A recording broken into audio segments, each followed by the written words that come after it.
પ્રાર્થના સંદેશ ન્યૂઝમાં આપનું સ્વાગત છે। આણંદ જિલ્લામાં આપતકાલીન સેવાઓ માટે સિવિલ ડિફેન્સ અને સ્વયંસેવકોની નોંધણી કરવામાં આવી। ભારત પાકિસ્તાન વચ્ચેના યુદ્ધના અનુસંધાને સમગ્ર ભારત દેશની અંદર કોઈ આપતકાલીન પરિસ્થિતિ ઊભી થાય એ વાતને ધ્યાનમાં લઈ સિવિલ ડિફેન્સ તેમજ સ્વયંસેવકોની ભરતી કરવામાં આવી રહી છે।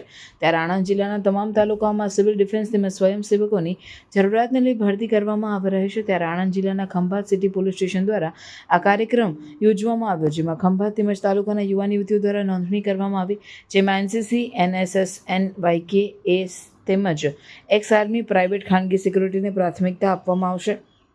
જરૂર જણાય તો આપતકાલીન પરિસ્થિતિમાં તેઓની સેવાઓ લેવામાં આવશે તથા કોઈપણ પ્રકારના વળતર મળવાપાત્ર રહેશે નહીં તેવી સૂચના અનુસાર નોંધણી કરનાર વ્યક્તિઓએ પોતાના સ્વખર્ચે આપતકાલીન દરમિયાન સેવા આપવાની રહેશે તેવા હેતુથી આ કાર્યક્રમ કરવામાં આવ્યો, જેમાં ખંભાત સિટી પોલીસ સ્ટેશનના પીઆઈ વીપી ચૌહાણ તેમજ રૂરલ પીઆઈ નાઈ સાહેબ તેમજ ખંભાત મામલતદાર તેમજ નાયબ મામલતદાર તથા મામલતદાર ઓફિસ સ્ટાફ તેમજ પોલીસ સ્ટાફ સાથે મળી ઈચ્છુક યુવાન યુવતીઓની સિવિલ ડિફેન્સ તેમજ સ્વયંસેવક માટે નોંધણી કરવામાં આવી।